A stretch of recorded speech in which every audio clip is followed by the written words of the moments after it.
Welcome everyone. Now we'll talk about water, sanitation and women rights. Let's start with a very heart-wrenching case from 6 years back. In May 2014, India was shaken by the rapes of two adolescent girls in rural northwest India when they were out in the evening to defecate in an open field. In a recent study in the Indian Journal of Gender Studies on women's experiences, one respondent said some men would hide and watch us defecating and then talk about it. This often put my husband to shame and even led to quarrels with my husband, scolding me for not remaining hidden. There are times when we have to wait until it's dark to even defecate. Though sanitation continues to be central to the government's agenda, nothing has changed yet. Even after the right to water and sanitation is recognized as fundamental to attaining all other human rights, globally, 2.1 billion people do not have access to safe drinking water at home, and 2.3 billion do not have basic sanitation, and 1 billion still practice open defecation. With the current COVID-19 pandemic, the things are only worsening. But the government is doing its best by addressing issues on sanitation and water to improve hygiene, health, gender, and livelihoods. Amongst these water and sanitation issues, women are the most vulnerable section. Women and girls are disproportionately affected by the lack of access to essential water, sanitation, and hygiene facilities.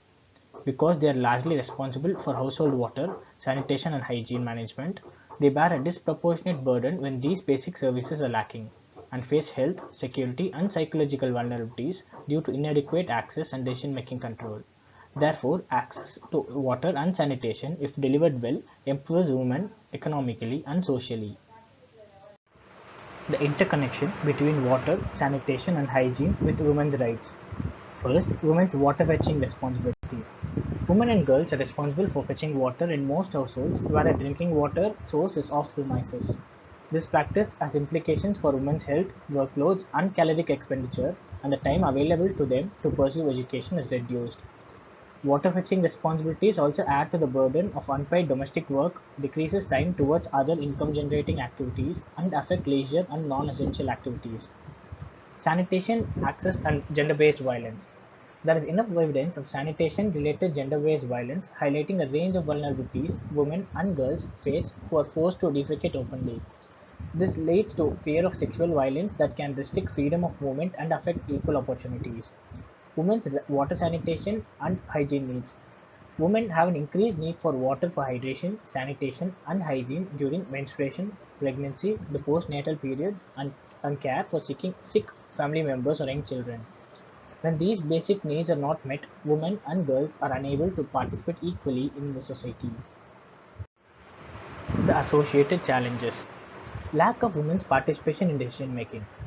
The central role of women and girls in the procurement and management of water, sanitation, and hygiene at the household level is recognized.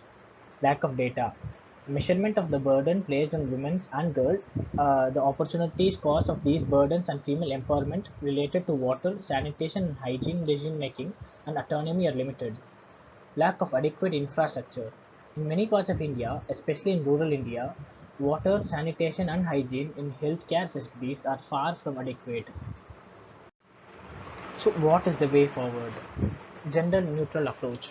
There's a need for the political imperative to recognize that both men and women involvement are integral to sustainable water, sanitation, and hygiene management.